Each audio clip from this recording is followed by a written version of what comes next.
Ladies and gentlemen, good evening. It is my hope and prayer that this video is going to find you guys in good health. Personally, I'm fine. Kisumu is also fantastic. I want to begin this video by making a confession. I want to confess that personally, I was amongst the many supporters of Raila Odinga who believed very strongly that Raila Odinga ought to have stayed away from politics after the last general election, and that William Ruto and his government were going to fail, they were going to commit mistakes, and Kenyans themselves were now going to demand for Raila Odinga to come to their rescue. I never believed that Raila Odinga was right. If Raila Odinga were to stay away from politics of this country, we will not have a country in 1 year. Just see around what is happening. People like Waititu are being appointed. People who are non-tax evaders are being put in charge of very sensitive dockets in this country. Leo, through a Gazette notice, President William Ruto established the Nairobi Rivers Commission and appointed Mr. Ferdinand Waititu, aka Babayao, as one of its commissioners. And this has left me kidogo confused, because this is our president on record. Let me say this for the record, that Kenya can only be better if we become a country of the rule of law. Any other route leads to anarchy and confusion. You see, Babayao was impeached in 2020. Both the Senate and the High Court of Kenya upheld his impeachment. And as per Article 75, sub-Article 3 of the Constitution of Kenya, it means that Mr. Waititu is unfit and unsuitable to hold any public office ever again in this lifetime. Mr. President, this is you on record again. I want to assure you that my administration will respect the independence of the judiciary, will respect the independence of all the other institutions in a manner that makes them efficient to deliver on their respective mandates. We are seeing constitutional offices being targeted. So Raila Odinga was actually right to some extent, if you ask me, but time will tell. And the other day, William Ruto started targeting Cherera and the group. And from the onset, it was clear that there was no way William Ruto was going to allow Cherera and the group to stay in IBC while Chebukati's term was coming to an end. Basically, William Ruto did not want Cherera and the group to stay at IBC with the departure of Chebukati, Boyamulu, and Gulie. And in one of my videos, I explained the 5 reasons why William Ruto would not allow Cherera Group to take charge of IBC. There are so many secrets at IBC. William Ruto would not want those secrets to get out. Number 2, William Ruto wanted legitimacy by removing Cherera, basically legally, because it was the JLAC, then going to Parliament, then the president forming a tribunal. That tribunal will recommend their removal. Following that legal process, William Ruto wanted to get legitimacy for his government, because as long as Cherera Group are there, or Wafula Chebukati Group are there, his legitimacy is normally being questioned. And William Ruto is a vengeful man, so of course he was trying to revenge. But for me, I'm now starting to believe that William Ruto actually walked into Raila Odinga's trap. And yesterday, I saw William Ruto talking to some supporters and telling them how Raila Odinga should let Winnie Odinga, should let Oburu Odinga, should let Adhiambo Odinga to lead the demonstrations. What Ruto is forgetting, that when Jaramogi Odinga was alive, Raila Odinga was still fighting for these freedoms. Mtu yake tendawili, ndugu yake ni senator, dada yake ni women, mtoto yake ni mjumbe ya yaka, alafu anataka wewe uende ufanye maandamano.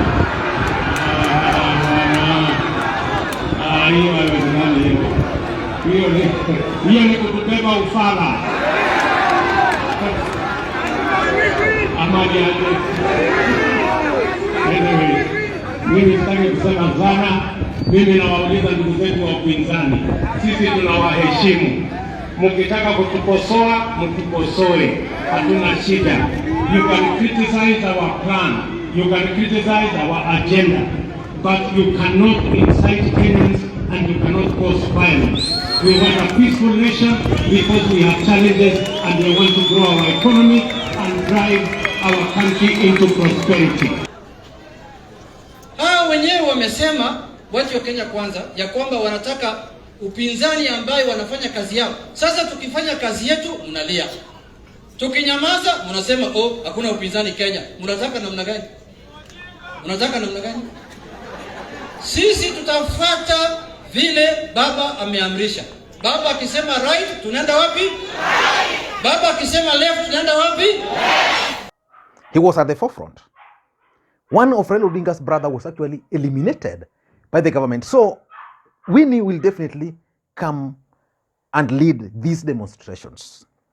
But why do I strongly believe that Raila Odinga set or laid a trap for Ruto and Ruto walked right into that trap?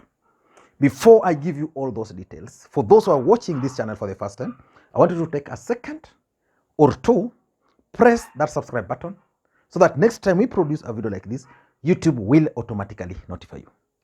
And to the subscribers, I want to continue thanking you guys for your continued support, because without that support, this channel cannot be where it is now. Let us get back to the main issue. When the issue of Cherera 4 and Chebukati came up, and at some point it became apparent that William Ruto was going to remove them, Raila Odinga threatened William Ruto with mass action. Then at some point, he postponed it. Then William Ruto went outside there, and his supporters started bragging how Ruto is not Uhuru, or how Ruto is lethal, you know. And Raila Odinga then went ahead and announced the dates, which is 7th at Kamkunji grounds, what is calling consultation with the people, and then again on 12th, another rally in Kamkunji grounds. On 12th, there's a national day which will be celebrated. So basically, Raila Odinga is organizing a parallel national event. William Ruto played into the trap which was laid by Raila Odinga because of the following. Number one, Raila Odinga has now successfully managed to politicize the removal of Cherera and the group. And because he has politicized it, William Ruto and his team will then be forced to go outside there to try and defend Wafula Chebukati. Every time they'll be defending Wafula Chebukati, and Raila Odinga will be hitting on Wafula Chebukati, we are going to get a lot of things. So basically, Raila Odinga has now managed to politicize that process. So which means William Ruto will not be viewed by Kenyans. I'm not talking of those who voted for Ruto, because for them, Cherera group are bad. I'm talking of are there 6.2 million Kenyans who voted for Raila Odinga? They will now politicize the process. And today I saw Raila Odinga and Aisha Jumwa in Kilifi. And Aisha Jumwa was really trying so hard to make it appear as if William Ruto is not after Cherera, because Cherera comes from the coastal region. The fact that now Raila Odinga has politicized it, the politicians down there are taking advantage that she's being punished because the people of the coastal region voted for Raila Odinga. So that's number one. Number two, Raila Odinga will now then also have the opportunity to expose Wafula Chebukati and the group. If you paid close attention to Raila Odinga's speech today in Kilifi, I can assure you that Raila Odinga has now more information, more details on what really transpired on those particular days. How Chebukati and the group managed to rig Ruto. Remember, it's normally easy to oppose something than it is easy to oppose something as an opposition leader than to defend something as government. That explains why Ruto was able to really deal with President Uhuru Kenyatta at that time, because the president was the president. It's normally easy to come up with propaganda against the government. So Raila Odinga will be able to expose some of these things, and Kenyans in their nature will basically buy what Raila Odinga will be telling them. Number 3, why Ruto has fallen into the trap is that moving forward, William Ruto and his brigades are going to be kept busy trying to defend Chebukati. They are going to be kept busy talking about Cherera Group, talking about the Mandamano. They are going to be kept busy. While William Ruto, in real sense, ought to now focus on the promises he made to Kenyans. He made certain promises. His focus should actually be on those promises, not about Cherera, not about the tribunal which is forming, not about any other thing. Because if you look at even that tribunal which has been formed, and you Google the name of the person who is going to chair it, you can easily conclude the kind of report the guy is going to come up with. Just you can take your time, then come back later. Just type Agri Muchelule scandals on Google. Then you'll get the scandals there. This is one guy who was actually found with dollars somewhere. Is the one who is going to chair that committee. So basically, Ruto is going to be busy and is going to forget his commandate. Number 4 is that Raila Odinga normally thrives in such situation. You know, Raila Odinga was in handshake with Uhuru Kenyatta. If you ask any of Raila Odinga supporters, someone who follows Raila Odinga, they will tell you that Raila Odinga relaxed during the handshake. He felt comfortable. Raila Odinga should not feel comfortable. Anytime he's in the situation which William Ruto is trying to force him to, every time Raila Odinga gets the opportunity to now talk to his people directly, the moment he will get the opportunity to talk right into their hearts, William Ruto will be in problem. That's where Raila Odinga thrives. For the last 5 years, Raila Odinga was in government. He was just trying to defend the government, talking good of government. He never really talked to the hearts of his supporters. And that's why some of his supporters were like, Baba, no, you should not go that way. He will now have that opportunity. He will be able to now mobilize his true foot soldiers. Because right now is that moment when those who just came to him or around Raila just for the sake of it, or because he was in handshake, will leave. The true supporters of Raila Odinga will come, and that will be lethal, because I know them. They are lethal. At some point, they took a backseat. Number 5, in my view, I think Ruto is now giving Raila Odinga supporters or Azimio supporters the opportunity to vent. The truth of the matter is that after the last election, Raila Odinga supporters were really disappointed. They were angry, they were bitter. And because they accepted the results, they never went to streets. They just accepted those results that you lost. Kenya has to go on. Let us wait for Ruto to rule. We want him to rule undisturbed. You know, Raila Odinga should not even interfere. So which means they suppressed the anger.